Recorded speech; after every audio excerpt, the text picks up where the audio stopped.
حضرت عمر کے زمانے میں نا ایک نوجوان تھا، نیک تھا، مسجد جایا کرتا تھا رات کو۔ تو مسجد جا رہا تھا تو رستے میں ایک عورت نے دعوت گناہ دی، ابن عساکر نے اس کو لکھا ہے۔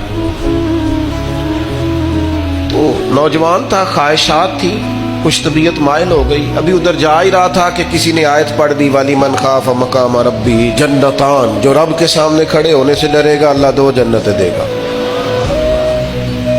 واقعی ڈر گیا، وہ واقعی ڈر گیا، اتنا ڈرا کہ بے ہوش ہو کے گر پڑا۔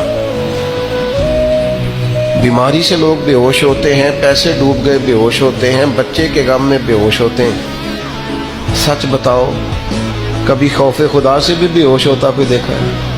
ہمارے ہاں تو روز مرہ ہی نہیں ہے بھائی، اور بڑی باتیں ہیں بے ہوش ہونے کی، ڈرنے کی، غش کھانے کی۔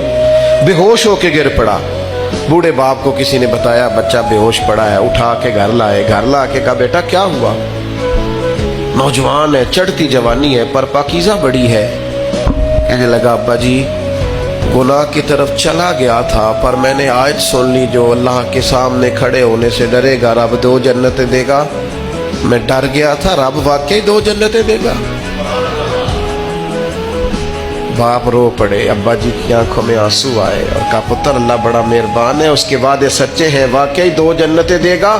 اس نے پھر ایک چیخ ماری اور اس طرح کی ماری کہ اس کی روح ہی پرواز کر گئی، روح ہی پرواز کر گئی۔ کشتگان خنجر تسلیم راہ، عشق کی خنجر سے قتل ہو گئے لوگ۔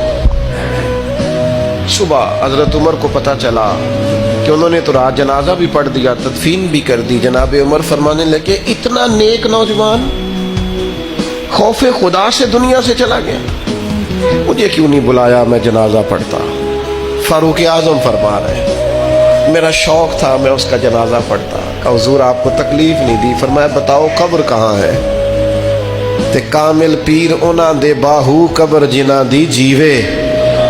حضرت فاروق اعظم قبر پہ تشریف لے گئے اور کھڑے ہو کے فرمانے لگے نوجوان مجھے امید ہے میرے رب نے تجھے 2 جنتیں دی ہوں گی۔ ابن عساکر کھول کے دیکھو تاریخ بغداد نے کیا لکھا ہے۔ حضرت سیدنا فاروق نے فرمایا امید ہے 2 جنتیں دی ہوں گی، قبر کے اندر سے بولا کامل پیرونا دے باہو قبر جنا دی جیوے۔